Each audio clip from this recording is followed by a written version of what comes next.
एक जंगल में कौवा रहता था। वो हर रोज अपने आप को आईने में देखता हुआ उदास होकर बोलता, मैं कितना काला हूं, मेरी आवाज भी कर्कश है, ना लोग मुझे देखना पसंद करते, ना मेरी कोई तारीफ करता। एक दिन वो दुखी होकर हंस के पास गया। हंस को जाकर बोलता है, हंस भाई तू कितना सुंदर है, सफेद रंग, मस्त मस्त झील सा जीवन, कितना शांत है तेरा जीवन, काश मैं भी तेरे जैसा होता। हंस मुस्कुराया और बोला, किसने बोला कि मेरा जीवन शांत है? मेरे जीवन में बिल्कुल शांति नहीं है।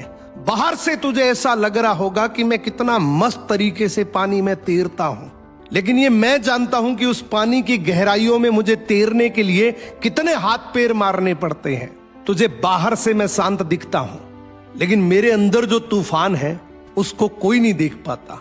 और जिस रंग की तू बात कर रहा है, भला सफेद भी कोई रंग होता है?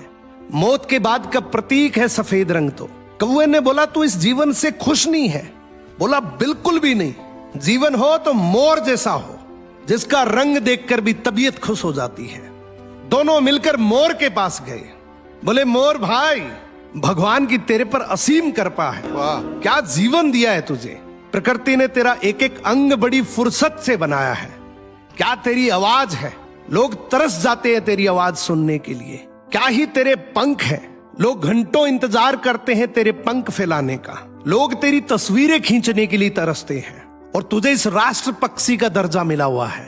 बड़ा सुकून भरा जीवन है तेरा। मोर अपनी आंखों में आंसू लिए बोला, किसने बोला कि मेरा जीवन बड़ा सुकून भरा है? ये भी भला कोई जीवन होता है जहां हर सेकंड मौत मेरे माथे पर मंडराती है? और जिन पंखों की तुम बात कर रहे हो, यही मेरे जीवन का सबसे बड़ा दुख है। कब कौन सा जंगली जानवर मुझ पे हमला कर दे, मुझे पल पल चौकन्ना रहना पड़ता है कि कब मेरी जान चली जाए। अरे तेरी, ना मैं सुकून से बैठ सकता, ना सो सकता, ना खा सकता, और तुम सुकून की बात कर रहे हो। जीवन हो तो कौवे तेरे जैसा। क्या मस्त जिंदगी जीता है तू, कोई टेंशन नहीं, आराम से उड़ान लगाता है, जहां मर्जी आए वहां बैठता है। तुझे अपने जीवन से कोई खतरा नहीं है। मोरल ऑफ द स्टोरी, इस दुनिया में कोई सुखी नहीं है। हर आदमी अपने अपने दुख को लेकर दुखी है। तो कभी भी किसी दूसरे की खुशी को देखकर खुद को दुखी महसूस क्या आपने कभी सोचा है कि आपके जाने के बाद, आपके अंतिम संस्कार या जनाजे के बाद क्या होगा? आइए जानते हैं। आपके जाने के कुछ घंटे बाद ही रोने धोने की आवाजें थम जाएंगी। आपके कपड़े और आपके द्वारा इस्तेमाल की गई चीजें भी आपके साथ दफना दी जाएंगी या जला दी जाएंगी, या फिर किसी को दे दी जाएंगी। जब आपकी अर्थी उठेगी या जनाजा निकलेगा तो मातम का माहौल होगा। 4 दिन बाद घर में फिर से महफिल सजने लगेगी।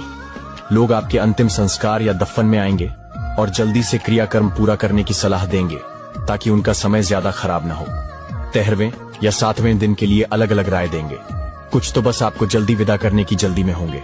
और सोचिए, आपकी पत्नी, आपके भाई, आपके सबसे अपने धीरे धीरे आपको भूलकर फिर अपनी नई दुनिया में मस्त हो जाएंगे। अरे तेरी, 1 महीने में ही परिवार के लोग भी आपको भूलने लगेंगे, और कुछ महीनों बाद आपका जीवन साथी भी फिर से हंसने मुस्कुराने लगेगा। धीरे धीरे सब कुछ पहले जैसा हो जाएगा। फिर आपकी जमा पूंजी का बंटवारा होगा। वक्त के साथ आपका जिक्र करने वाला भी कोई नहीं बचेगा। बरसी या पुण्यतिथि के दिन भी लोग अपने मन का खाना बनाएंगे, जो आपके जीते जी नहीं किया। कुछ लोग बस दुनिया को दिखाने के लिए आएंगे। धीरे धीरे लोग आपको पूरी तरह भूल जाएंगे। तो सोचिए, आप किसके लिए इतनी भाग दौड़ कर रहे हैं? आप नहीं थे तब भी दुनिया थी, और आपके जाने के बाद भी रहेगी। इसलिए दुनिया की फिक्र छोड़िए, और जितना कमाते हैं उसमें से थोड़ा खुद पर भी खर्च करना सीखिए। जी भरकर मुस्कुराइए, क्योंकि जिंदगी आज है, कल नहीं। अगर ये बातें आपको वास्तव में सच लगती हैं तो इसे दिल से शेयर करें और कमेंट में अपनी राय जरूर दीजिए। बहुत बड़ी इन बात 3 बोल दी जगहों पर आपने। जो चुप रहा, समझो उसने आधी दुनिया जीत ली।